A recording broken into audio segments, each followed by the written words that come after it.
Hi, everybody, and welcome back to Haunted Hearsay. Thanks for joining us. Well, I'm hoping at least there's more than 12 tonight. That's our normal, by the way. I'm Caroline. I'm up here in Donegal as usual, and I'm joined with Ben down in the capital. Hi, Ben. Hi everyone. And tonight, from across the pond, we have Brian, who's very kindly agreed to come and join us. Hi, Brian. How are you? Hey, good guys. Thanks for having me on. How are No, you guys No, we're today? thank very you. glad you come and join us. But just to get started, to give people here an idea of what Ghostnet is, how did you get started? Sure. So it's actually Yeah, ghostquest.net. Sorry. And nope, that's okay. It's a weird name.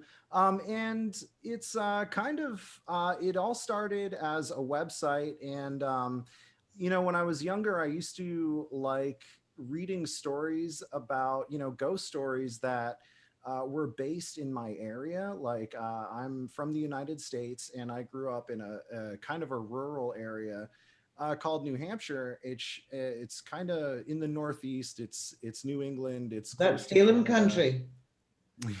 Yeah. Yes. And so I would find these stories about places near me that allegedly had these ghost stories attached to them. And I started reading into them, when I was a teenager. And I always had this curiosity and I wanted to know more. And so I started my website about 5 years ago now, and mostly because I found there wasn't really anything else quite like it. And yeah, so I kind of just made kind of what I wanted to see as a resource online that wasn't Yes. quite there yet. So that's kind of how I got into it. Yeah, everybody's out investigating. That's we're not investigators. I mean, we will go to haunted Mm-hmm. locations, etc., and see if it's Mm-hmm. worth telling the story, if you know what I mean. But it's we're not the investigators. We're more Yeah. storytellers, like yourself. We're more storytellers. You have a or book out as well, haven't you? On Amazon. Um, Yes, yes. So I don't do investigations, but I am big into the research and the storytelling. And I did just this year I published my first three books. So I'm currently working on a series called The Folklore and Haunted Locations Guide, USA, and there's going to Wow. be a different book for every state. I actually have one right here. So this is my latest cool. book. It's the Folklore and Haunted Locations Guide for Michigan, and it has over 275 It looks very allegedly. thick. Oh yeah, it's Yeah, yes, it's Is this so part these of the, are. the trio you've brought out this year? Yep, this book just came out in December, and it's This is all available on about. Amazon, isn't it? Correct. Yep. It's yep. You can go to Amazon.com. Folklore and Haunted Locations Guide, Michigan. I have one for Massachusetts and another one for New York as well. But it Wow. goes into it's kind of like a travel guide. I have like GPS coordinates, Right. addresses, and then I also go and I list like the history, the kind of macabre, interesting details. And then I also obviously talk about the ghost stories that people associate with these places. So yeah, I'm working on a book series to go along with my website, and yeah, it's been really interesting so far. Wow, that is so impressive. How long did it take? When did you start the books? How long did that take you? Well, so I did say I have three books. They were all Mhm. put out this year, but they were all written a while ago, except for this new one. It wasn't really in my agenda to publish them into a book form, but a friend of mine suggested it, and I decided to give it a try, and I really enjoyed doing it. So I think you've really got it in the ground here. But I mean, it's for us, it's like storytellers here. Ben's involved in television and animation and things like that. And I say I would do the storytelling, but far too mhm. lazy to do books. Like fair play to you when you do all that. I mean, I did an awful lot of research for different things when I was younger. And Mhm. but now, I mean, I'm hats off to anyone that'll actually sit down and put the time in to do a book these days. So fair, we'll definitely be getting Thanks. those. We'll be getting those from Amazon. Have to read I'll these. give you. I'd love to send you guys an ebook copy if Oh, you'd that'd like. be do I can cool. email you Yeah, absolutely. guys. perfect. That'd be Yeah, Yeah, perfect. that'd be definitely. absolutely fantastic. Tell me this, have you ever had a personal experience with a ghost? I've had a few questionable ones. I will say that I'm a bit of a skeptic. I'm the kind of person, I believe in ghosts, but I'm the kind of person that I have to see it, and I have to see it for myself. And even then, I'm hesitant to definitively claim something as being paranormal. Um, but recently, back in September, a few friends that I met on Twitter invited me to go on an investigation with them. And we went to this haunted castle, and I was living in Vermont at the time. Mm. And we had a lot of experiences there that were very strange. We used the spirit box, and we got a lot of disembodied voices coming through that seemed to kind of answer our questions intelligently, stuff like that. So that for me was kind of one of those experiences where it was my first, real investigation using, equipment and being with people that do this all the time. Yeah. Before that, I had been on some kind of, go to a place with my cell phone and just kind of see what's there, back in my college days. So it was interesting to get those responses, and it really did make me think a little bit, as somebody who had never had that type of experience before. It kind of, makes you wonder. It goes, okay, like, I know I believe this, but now it's like I have some real information to You've got process. something, yeah, to back it up as well, to give you it's a bit of affirmation, isn't it? It's Yes. sort of, yeah, it's a bit of affirmation that, you sort of think, oh, right, okay. I've Hmm. seen that before. I mean, I don't see spirit very often. I have seen them a handful of times, but that's over the course of a very long time in my life. And, Yeah. but I would hear them occasionally. I Mm. didn't, don't get me wrong, I'm not one of these, practicing fortune tellers or anything like that. But I've always had an interest for various aspects of it, from like tarot crystals, that sort of thing. Hmm. But it's sort of, unless you have the experience yourself, it's very hard. I've never been one of these people where I'm out to convert you, Right. because I know Same. myself, I would be very similar to you in the respect. I was young when in my teens when I had my first experiences. But if someone else had said it to me, I would have been, I don't know. I would have had a logical explanation for most of it. So I get that Right. with other people. Hmm. I think it's something you Yeah. have to kind of experience yourself, because it is very hard to put into words when you actually hear something that's disembodied, or Mm. you're aware of a presence, or something touches you. Yeah. Tell me Yeah. this. What do you feel like your connection with and ley lines, haunted locations and ley lines? Well, I definitely think there's there's something, and I'm familiar with ley lines in kind of a meta sense. And I've noticed, in my research, I've compiled a database at this point that's over 5,000 locations throughout the United States. And a lot of them are believed to be around some type of ley line or some type of energy vortex. And a lot of these places, you'll see like clusters of strange phenomena that do center around those ley line, type of deals. Like for example, in America here, we have like the Alaska Triangle is kind of like the Bermuda Triangle, but like in the middle of Alaska. America. Yeah. Yeah, and then we have, in those areas there's a lot of reports of UFOs, Bigfoot, cryptid stuff, in addition to paranormal activities such as ghosts, the phantom hitchhikers, and there are several of those areas throughout the United States. Like there's one, I used to live just the next state over in Vermont. There was the Bennington Triangle, and then in the state just south of me, there's the Bridgewater Triangle, all the same kind of stuff. And so I do believe that There's there a could be some connection. connection. There's Yeah. a house. We believe it as well. And any research I've done in the past to do with ghost stories, you always, you're always trying to look at to what was there beforehand. Why would this place be haunted, etc. And Mm, they all tend to. I know that in England and Ireland, it's very easy to sort of like map out the ley lines because of the mm, ancient ruins you'll get. Like Newgrange here in Ireland is an ancient tomb. It's older than the pyramids in Yeah, Egypt. exactly. It's older than Stonehenge Wow. and the Ley Lines cross it, etc. But there's a place in England. It's down south in England, and Ben, hopefully you remember the name of it because I'm so bad. It's the Black House. I'm so bad at names. I'd need to set them. And actually, I do. I write them all down beside me to try and remember. But I was just thinking on this. Website. It's a Black House. It's actually they've made a film about it. I think it's Cornwall. It's in. I'm not 100%. I would need to look that up and tell you exactly again. But this house is one of the most haunted properties in the world. And they've made films about it. There's been numerous documentaries, and every single crew that go in come out and either leave their jobs or they're never, no crew has ever gone in and finished anything in this house because of the actual hauntings, the poltergeist activity. So apparently it goes back, they were able to trace the house back 400 years, and it had been built on a crossroads.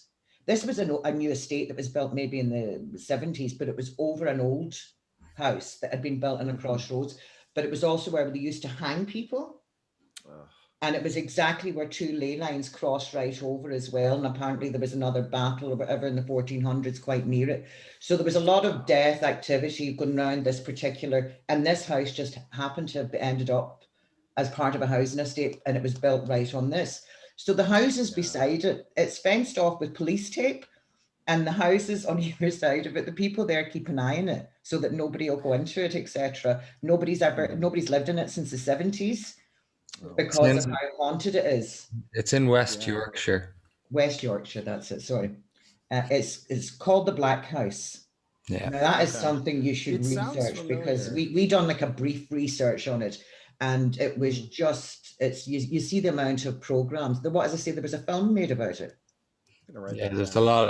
Even if you go on YouTube, there's tons of people doing kind of investigations in there. Yeah, but I think in terms of like the level of activity, like we in Ireland, so I can look. Yeah, but in Ireland, I'm just thinking, even in Dublin, it's so old that there's Viking mass graves and show up everywhere, and all sorts of mass graves, Spanish Armada. That's awesome. Deaths. You guys have such variety. Crazy like amounts. We're here a long time, you see. Yeah. That's the cool thing. We're here a long time. You guys are in the old world, and you guys. Yes, I can trace my family right back to Fanad in 1290. The first time the name was ever written down. The Sweeneys was a nickname for hired mercenaries that were hired from the King of Argyll and brought over to fight in Donegal for the high chieftain here in Donegal. And they stayed. It was the McSweens and the McSweeneys, but they were known colloquially as the Sweeneys. They were hard men, and they were known to be hard men. And for the first time, the name was actually written down in Fanad and Donegal. I think it was in 1310 or something like that. But but that's even in England, the name the Sweeney, it was for a hard man. That was what the original meaning was. Like, when you refer to someone in the Sweeney, it was that's kind of, it's still paraphrased in such a way over the years since. Like, it's funny. Interesting. I didn't know that. That's very interesting. So do you have like a seal of or a coat of arms for your family? Like we do. Yes. Every name would have one. All Irish names have a sort of coat of arms. All Irish and Scottish names, and actually all Irish, Scottish, and English names will have them. Yeah, I think most French as well. Most Europeans have their own coat of arms. And a lot of people have a knit or a tartan in Scotland, or like a certain. We have a tartan, but I'm finding it very difficult to get hold of some of it because ours is such an old name. Yeah. But there's a bit of you find it in Scotland, maybe. Yeah, exactly. I'm not doing so well here in Ireland. Yeah, I know that different Aran sweaters have like different stitches, and often those stitches relate to different family names as well.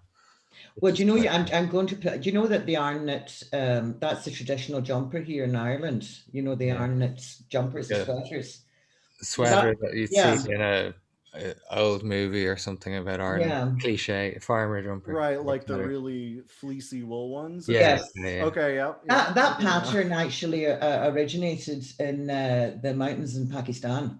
Oh, Oh. Yeah, really? so that's originally a pattern That from came there. over. So you'll actually, if you see, you'll see Sherpers occasionally, and you'll see them, and it looks like they're in the iron knits, and Well, different there's lots of colors. different ones. Mhm. That's what I was saying. There's tons of different ones, so it's definitely developed. Right. But Wow. But I feel talking like I about could the learn iron knit, so much from you guys. It's like a well, whole it's all different world hearsay over as there. well. Like that's the no, other no, thing. no, no. Yeah. All the Well, ghosty not stuff just is that. hearsay. We can't ever say anything is not hearsay when it's the ghosty stuff. But Well, the stuff about the iron knits yeah. and my name, that's perfect. Well, yeah. You can 100%. speak for yourself. Anything I say, take it with a pinch of salt because my memory is Right. getting pretty bad. But Well, it no, was I don't mean. when we're You know, talking about the iron knit there, I actually made me think of something that I thought I'd like to ask your opinion on, see if you know anything about it. And that are the hellholes that are scattered at different parts around the world. Have you ever heard of them?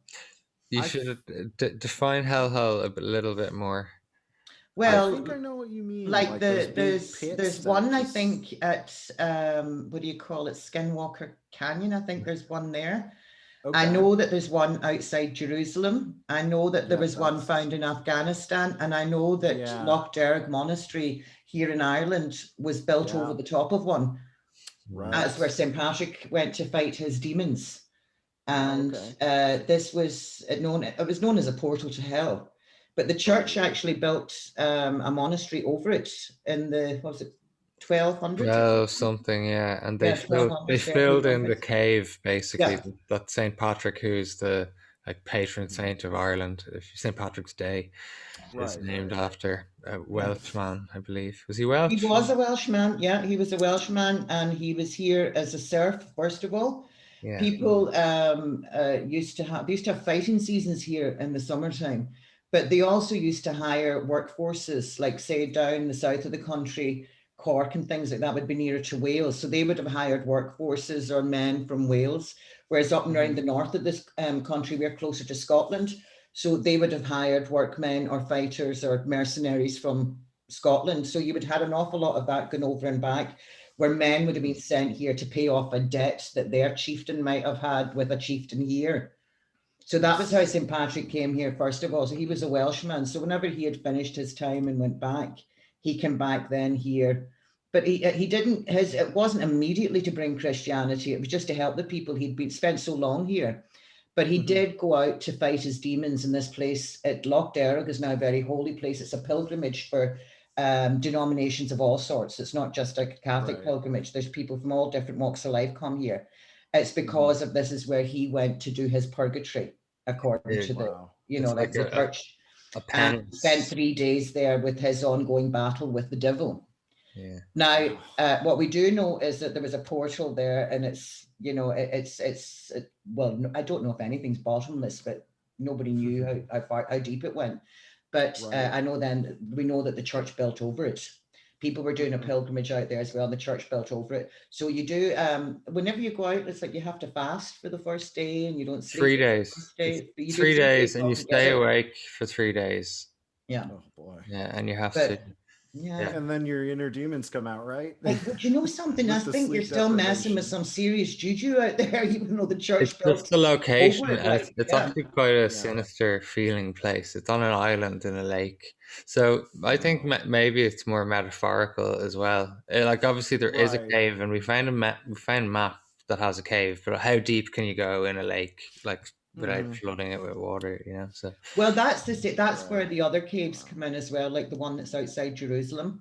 The other thing, can I just say one thing really quickly? Sorry for interrupting, but Loch Derg comes from the word darg, which is red, so it's the red lake, so it's like there's some connection to a bloody lake, spooky lake. Yeah. Exactly.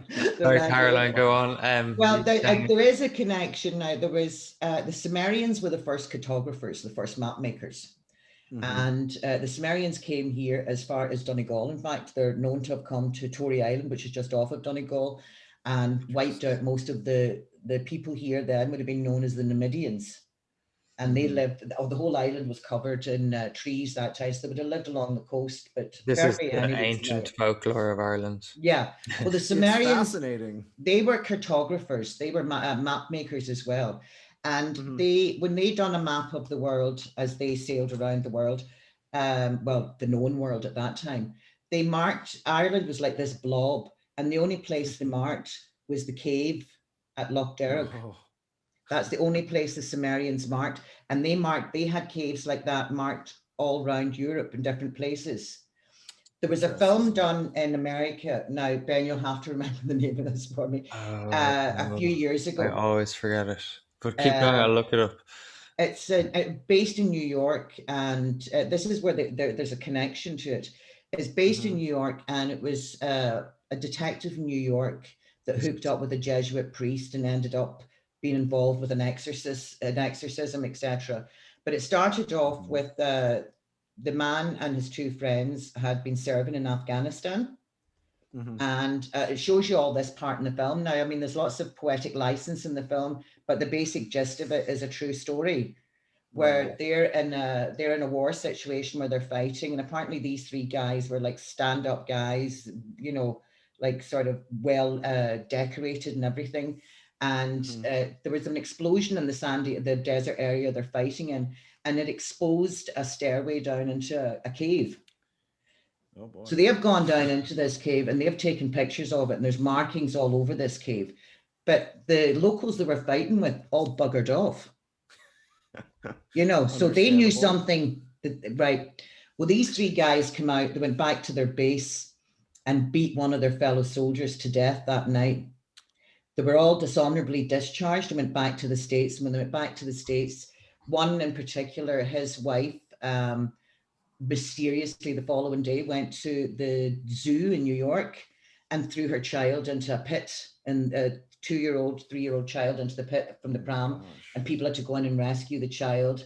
And then the husband was arrested, and he had carved all these ancient Aramaic signs into his body. Wow. He was completely possessed, completely possessed. It's a few years ago now that the film came out. What's the name of the film? Deliver Us from Evil. Deliver Us from Evil. That's Deliver Us from Evil. It's two well-known actors. 2014. Yeah. You look that up. It's based on a true story. Barry Bruckheimer produced that movie. That's dark. Now, I didn't know. I knew about the old Sumerian map that has the places, and it's a blob again in the middle of somewhere near Afghanistan. But it was watching the film, I remember making the connection and going, that must be it. You know, that's the one that must have been marked in the old Sumerian map of the world. So look that up. That's pretty scary stuff. Wow. Yeah, I had never heard of that. Wow, that's crazy. Well, there's a connection. They're in different parts of the world. We only across Europe as well. There's a connection to caves and kind of portals and caves, that kind of thing. Right. In lots I know in Austria there's caves protected by the church or protected by secret societies, because mainly in Europe there's a history of like even small secret societies that you wouldn't really know that much about, like Rosicrucians or like, you know, not even there's tons of them. Opus Dei. Wow. Like but there's something that's to say that we were talking about this actually last week, and early in the 80s, I was in a situation where I sought out a priest, an exorcist, and it was in Belfast. Sat chatting to him, wasn't aware at the time that we have an inordinate amount of satanic cults all around Ireland. Was never aware of this. And several of them were active in Belfast at the time. And I remember him telling me at the time that there was 23 exorcists appointed by the Pope around the world. Okay. And he was one of 3 that were based in Ireland. Now, that was in the early 80s. We were watching a program, we were talking, it was actually Ben that found it online, and we were talking to do, you know, with evil and the presence of evil there a couple of programs back. And we found this priest, he found this priest that was more or less sort of concurring with what I'd been saying. But apparently there are now over 125 ordained exorcist priests in the USA alone. Oh, wow. So that's since the early 80s. Now, to me, that's just a couple of years ago. I'm at that age, but I couldn't get over the jump from 23 worldwide in the early 80s to over 125 in the USA alone. It's drastic. Isn't it? That's noteworthy. And I wonder, I mean, it has to be because they're noticing they need more. I mean, that I think, I was watching Adrienne and her, is the Paranormal Network, or I'm sorry, see, I'm so bad. Adrienne Hart was watching them. They were talking about autism and the connection with paranormal. For me personally, I've read enough about asylums and some of the medical experiments that took place all over the world in asylums. So, I mean, in the name of medical science, we know that these places were horrible and people were treated horribly. And we know now that they were basically tortured, all in the name of medical science type of thing. I thought, see now with all the asylums closed worldwide, I mean, it literally happened everywhere. There are no such thing as an asylum anymore. It's private health spas or, whatever. I wonder how many people down the years that were actually psychic or spiritually aware, psychic in some sort of way, that were locked away. There was nothing wrong with them. And now people are more informed and it's not such a taboo subject anymore. Even right up until the 50s, people were still branded as witches and this and that if they were into things. It's not quite as taboo. And with multimedia and all of these things here now, we have more information all around the world. So I wonder, is that what it is that people have just become informed, people have become educated about it, and they're not just as dismissive about it? I think we're just acknowledging it more. Or is there a rise and evil in the world? Yeah, I think that's definitely possible. Because especially one thing that, you said that is 100% correct is that things that were considered taboo that would land you in an asylum 100 years ago, like, for example, I have epilepsy, and I probably would have been in one of those asylums because I have seizures. And, a lot of those things. I would have been a wayward woman. So I guarantee you I'd have been locked up probably right up until about the 50s, because that was opinions. Yeah, that was actually a thing right up until the 30s and 40s. Women, if their families were wealthy enough, she's not behaving herself, get her. And forced into having lobotomies and things like that, That was, and we like to think these didn't happen, They would say that they were like belligerent or unruly and that it was like a mental illness. And, I am all of those things. Belligerent, unruly. All of those things. Yeah, I know. By today's just looking back on those places, it's awful. And some of the ones that I've written about in the United States were actually part of the eugenics movement in the 1930s, where we would do these experiments with radioactive materials. We would sterilize, people we deemed inept, people with Down syndrome, for example, were sterilized, all kinds of stuff. And it's like the darkness, I feel like we'll never know the extent of it because, that's just on the outside. And then you have to account for the people that work there. They have their demons too. Oh, absolutely. Absolutely. I mean, I'm not saying that everybody did this with malice intent, but the things that were done because they thought this was a medical advancement, and the things they were doing to people and patients because they were told this is what we need to do to cure them.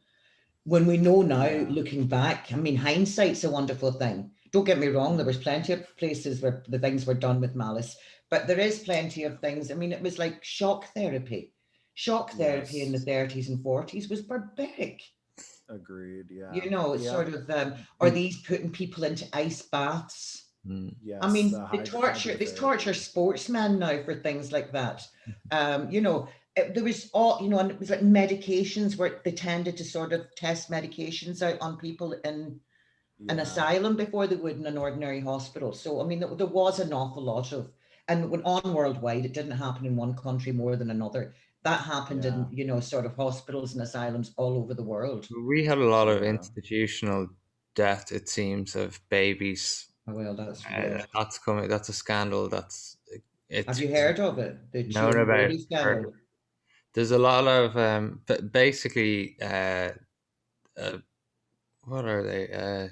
It was a nursing home for wayward mothers, and it was basically women they didn't think were fit to bring up their kids, or single mothers, or whatever, victims of incest, whatever, and they were taken into these homes run by nuns. And in County Offaly, there was one in Tuam in particular, and they discovered since, I mean, people that had been there right up until the 50s, etc., had catalogued lots of abuse and murder. And there was all these allegations that there was a lot of children murdered. And when they started to actually dig up the graves, it was over 800 children.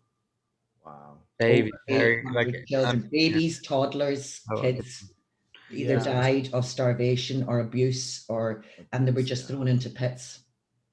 Yeah, that's that reminds me of a few places I've written about here in America where, you know, these orphanages that were mainly run by Catholic, you know, different, you know, nuns and other people. And those stories are very common. And then later on, they will go to where the unmarked graves are, and they will find children buried in unmarked graves. There was one college that I wrote about in New York where one of the dormitories was built. It was either once used as the orphanage. No, they tore the orphanage down, but then when they started digging up the ground to put the new one in, they started finding all these unmarked graves. And it's terrible to think it about. Is. They suffered terrible abuse at the hands of the church. I mean, and we've had this conversation before as well. I mean, I would be very much a believer in God, etc., but I'm probably the worst Catholic on the planet. You know, I am the antithesis of a good Catholic, as they would say. I swear, I drink. Depends who you ask. Exactly. Honestly, yeah. But and there's no denying it. We had a lot of it here on our own doorstep. I mean, I think an awful lot that was uncovered here led to a lot of things being uncovered all over the world. And that's when it all started to come out in John Paul's time, Pope John Paul's time. There was no covering it up anymore. And then all of a sudden there was all these brotherhoods all over the world. Actually, they done it here too, and they done it here. And, you know, all of a sudden they were all starting to come out in the 80s and early 90s. And we had I remember that a network of them here, you know. Where I was from too, in Boston, Massachusetts. I grew up in the Boston area, and that happened here too. And I remember somebody in my family, I guess, was a victim of it. So, well, I went to school with people. I know people that have died since, and it was a direct. I mean, personally, you know, I was lucky being a wee girl. It was a wee boys that were in danger here type of thing. But see, on the whole, I mean, that's 10% of maybe the Catholic population. Say 10% of 1 billion people. It's still 10 million people, isn't it? Many. It's too many. Too many. But I, you know, at the same time, I hate to brand everyone. You know, as not every pedophile wears a cassock. You know, but it's But I mean, when it comes to the likes of the church having involvement in the likes of orphanages and things that they should never had control over anyway. Yeah, you know, thank God we've come right out of the dark ages from that. Completely different, because the entire country was dominated. So every school was a Catholic school, and it wasn't just every country; it was any country that had a Catholic population. Same in Italy, same in Spain, but not so much in the United States. That's all I'm saying. You know, there's Catholic. It's just a lot more multi-denominational there, whereas here, it's not. It is now. You guys are still very Catholic, aren't you guys, as a country? Not as much as we used to be. No, we're becoming a bit of a melting pot now, which is such a good thing. And it's definitely, I mean, from when I grew up here, I'm from Glasgow originally in Scotland. And when I came here, I remember my first encounter with one of the priests that ended up doing, he was supposed to do life in prison, Father Green. And I remember going in to make my confession, and I only knew my prayers in English. And I went in, and he literally came out and dragged me out of the confessional box, and he was going to slap me. My father was there, thankfully. Now, I don't remember very much about it. That was my first encounter with a priest here in Ireland. Don't get me wrong, I knew lots of really, really good guys, like, you know, but there was a whole... there was, like, we still had it. But so growing up in the sort of like 70s, and then getting into the 80s, the church was starting to lose control. Yeah. Because, I mean, it's like being a single mother wasn't just, you know, or being into something alternative or doing a bit of yoga wasn't, I mean, doing yoga, doing Reiki, all of these things are all the church are supposedly against. Witchcraft. Yeah, like Yeah, exactly. You know, just so to answer the question about Ireland being Catholic, it's not anymore, but on paper it is. So yeah. the government say they're a Catholic government, like, but it's probably my generation. I was born in 1988, but I'm the Same. only person I know that went to a non-denominational primary school. Most national schools are Catholic schools. You get Catholic days off. It's hard to get into them if you're not baptized. That's called the baptism barrier. If you're not baptized Catholic, you don't get into school in Dublin anyway. Wow. Yeah, I'm a 60s baby. I grew up whenever the church still had far too much control over what was done. It basically it waned and it's gone. That's what I mean. It just, there was an influx of like the likes of my family moved back here and other people moved. I mean, I went to school and half of my classmates I had gone to a national school with in Glasgow. You know, all their families had moved over. So we have gone away from it. It took a long time. And I know now the likes of my youngest son, who's in his 20s, he would find it hard to believe that the church, you know, could come round. I mean, I can still remember being a wee girl in the sort of like, you know, early 70s and people giving out to you, oh, we'll get the priest on here. You'll have to go around to the priest if you don't behave yourself. And that was the thing. They could take you around to the priest to get a slap off the priest. Imagine if I said that to one of my sons now, or even Ben's younger than my eldest boy. If I said that, I'll take you around to the priest and you'll get a slap, they'd look at you and go, what? You know, right. It's thank God it has come in leaps and bounds. Yeah. And Ben, what you said about having to be baptized to get into school, that just seems that's so the real thing. So the school I went to was a pilot project. It's called Educate Together, and it's more of we have a totally different school system. It's a public school system basically. Then you have private schools, and this was a new way of doing the public school that they were trialing, where they teach you about every religion, and they'd not kind of they're trying it's quite anything that goes against the church is kind of controversial in the country if it went to like a referendum or something. You know, it still is like I think there's sort of I think there's that old element now of sorry, I keep talking over you. But one of these things in the Catholic run schools, and I can't really speak for it because I didn't go and I don't have children, but I know that like I had to be baptized. It's ended. They've stopped it now. I think they had to vote in government just to end that or something. I can't remember, but there was always this. It was colloquially or anecdotally called the baptism barrier. So people that weren't, and that means people that weren't Catholic had to be baptized Catholic. Wow. To get into that's crazy because you know, America, we're all, you know, we kind of freedom of religion was kind of our thing when we started America. And so it's just, I guess maybe I take it for granted the fact that nobody pushes any kind of, I mean, there's propaganda here, but nobody really pushes on you any very narrow worldview. Like you're kind of allowed to make up your own mind, and you know, sometimes you'll be criticized or, you know, people won't like you for it, but wow, that's you see, I'm glad to see that Ireland doesn't have that, or the church doesn't have the same hold in Ireland that it used to have when it comes to the likes of schools. As I say, my parents were brought up in Glasgow in Scotland, and I started off there, and I mean, there's no segregation there at all. I mean, my mother went to school, as I've said this before, with, you know, Hindus, Sikhs, Muslims, Protestants, Catholic. I mean, you wouldn't have known unless they turned around and told you, or they were wearing a turban or something. You know, you just wouldn't have known. It wasn't a thing. Everybody just, you know, it wasn't until you come over here and maybe you went to Belfast and sort of, and actually Belfast today, at Northern Ireland, though all the 6 counties today, Catholics live in one area and Protestants live in the other.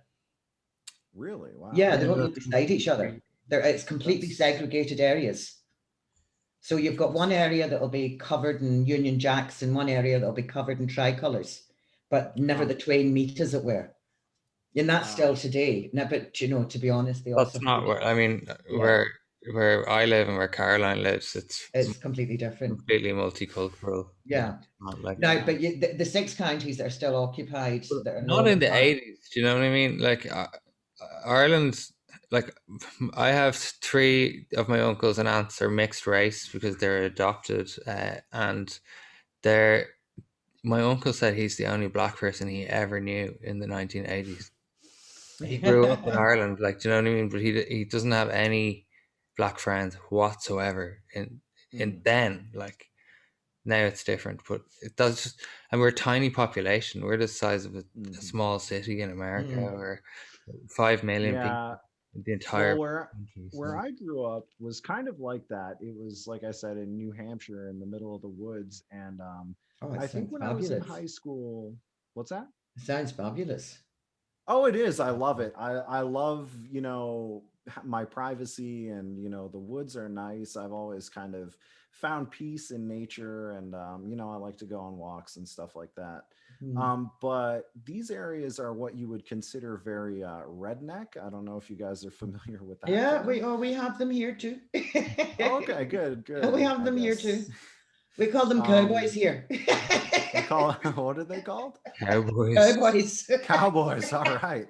Okay. I think people still call Americans cowboys. Like, that's kind of a stereotype. I think. Well, the majority of cowboys out in the States, initially out in the Wild West, would have been Irish, Scottish, German, or Polish, probably. Yep, that's very. That would have been that would have been the melting pot for your Wild West. Yep, a lot of Chinese immigrants on the railroads as well. I think that's not something a lot of people know, but like mining. I saw that recently in California. Mining, there was a lot of Chinese people a long time ago. Yep. Yeah. Yep. Well, they used to say a thing like, "I wouldn't give you a Chinaman's chance," and that was because the railroads, whenever they were blasting, they used to put the Chinese in because they were disposable. Yes, and and honestly, I wouldn't have known much about this unless I had written these books, because a lot of the casualties were Chinese people because they were seen as lesser people. They were the ones that dug the tunnels and all this stuff. And if somebody died of an accident, a lot of these immigrants, they would bury them in the walls of the tunnel sometimes if their family didn't have the cash to pay for a burial, or just they were still more valuable than the Irish. I have read a lot about your American history. That's true. There's a few bridges with Irish people buried in them too. I forgot about that. Oh yeah, I know that the Irish were, and it was only because of the Chinese and their aptitude with dynamite, etc. But so they were just a little bit more expensive or a little bit more valuable than the actual Irish commodity working for them. Not to say that the Irish behaved themselves when they went over there. I mean, it's very possible. It's very possible. That it's the white man that took scalping to the Indians. And it's very possible that it was from Ireland that came, because that was something the English used to do to the Irish. Oh, I didn't know that. Actually. Yeah, that was something that was done here, as it was, collecting scalps or ears or fingers, or people did horrible things like that during wars back in ancient Ireland as well, because do you know that I brought Caroline there during COVID, but it was like when it was between 2 lockdowns, and it was like super safe, and there was literally nobody there in the National Museum of Dublin. Yeah, that's right. That was National Museum of Ireland, but it's with the whole place to ourselves. We have to literally, but they except for this one exhibit that I wanted to show you, and it's a High King of Ireland who was found in a bog. So it's like this ancient body. It's, I think, 7,000 years old, maybe older. Wow.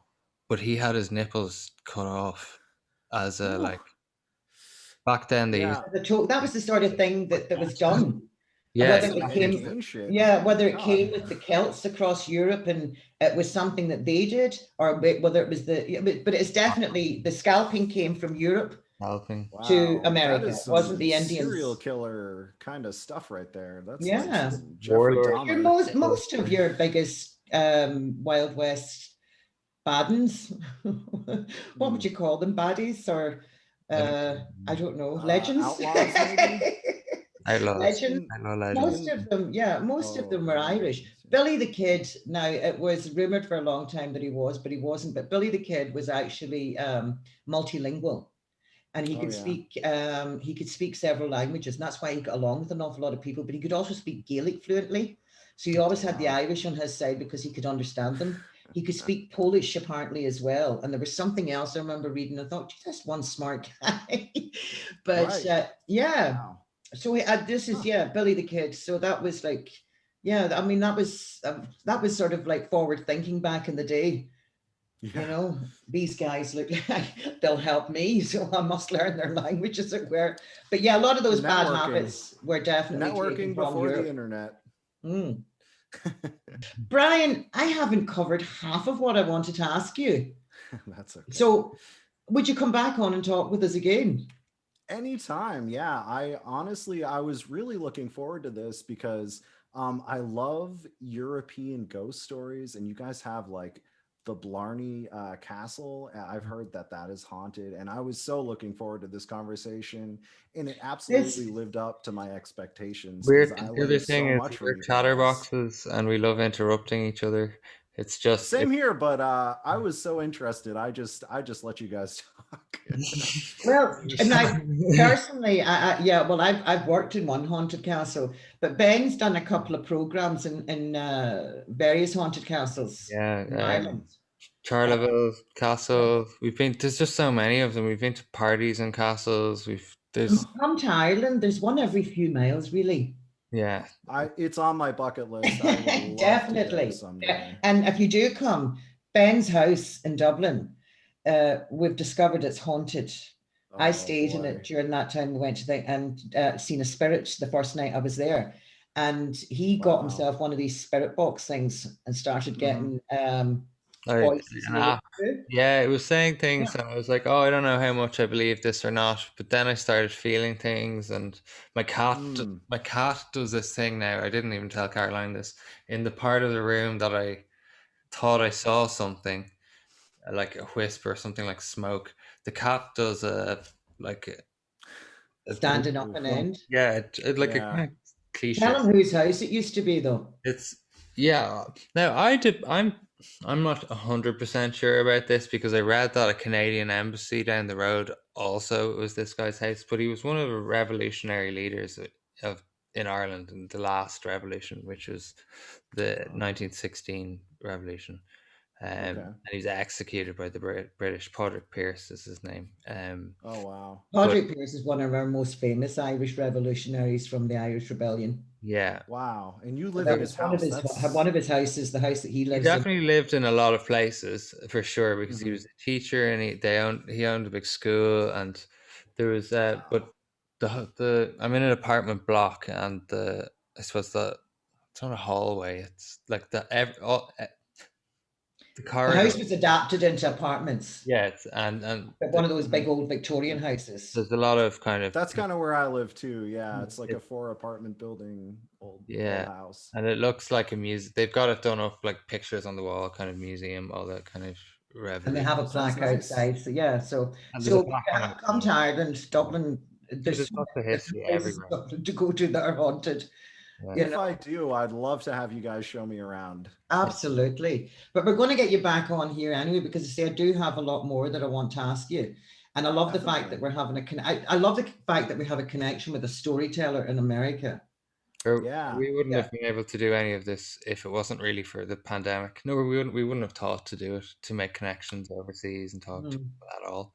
So really good. It's the silver lining, I guess. A lot of people are coming to social media, and there's been a lot more people in the paranormal community as well. So it's cool to see. I think that brings us back to what we were talking about earlier on when I said about, in the early 80s, there'd been 23 ordained priests worldwide that were allowed to carry out an exorcism. And now in America alone, there's like can you send him that link? Yeah. That's a 500% increase. That's insane. I know. Over a 40-year period. You know, so that brings us back to that there's a lot more of it. Is because there's a lot more happening in the world, or just because we're more educated and, you know, people are more tuned in? Maybe both. Maybe both. Could be a lot of things. I could go into a theory on that by itself for a whole episode. Probably. It's like, you know, the world is in a weird place. I think there's a lot of stuff that could be going on. Can you give us the names of your books again, just to make sure that nobody's missed out, and it gives a wee look at your books, and we'll promote your book here happily. Awesome. Yes. So again, I'm Brian Weaver from ghostquest.net. You can go to my website, and there's a books link at the top. There's podcasts, videos. Click on the haunted states. You know, if you're from the United States, you can click on your state and it'll show like a database of all these places. I also have a YouTube, and like you guys were saying, my first 3 books are out on Amazon. Am I getting it at the right angle? No. Yeah, just that's it. So it's the Folklore and Haunted Locations Guide, Michigan. And then I have the Folklore and Haunted Locations Guide for Massachusetts, which is, you know, where the Salem witch trials happened, the Lizzie Borden murders. And then I also have one for New York, where I talk about like the Amityville Horror House, you know, these Revolutionary War battles like the Battle of Schenectady, and all these historical, interesting ghost stories. So those are my books, and that's my website. And, you know, shoot me a message on social media, whatever. I love to chat about ghosts. Brian, thank you so much for joining us. You've been an absolute pleasure to talk to. Thank you, guys. Thank you very much. Ben, thank you very much. It's been a pleasure chatting to you again. And to our 10 listeners, there might be 12 this week. But we're going out in your friends as well. Thank you very much for joining us. Please like and share if you fancy it. And thank you again, Brian. And we'll talk to you all soon. Bye. Bye. Thank you, guys.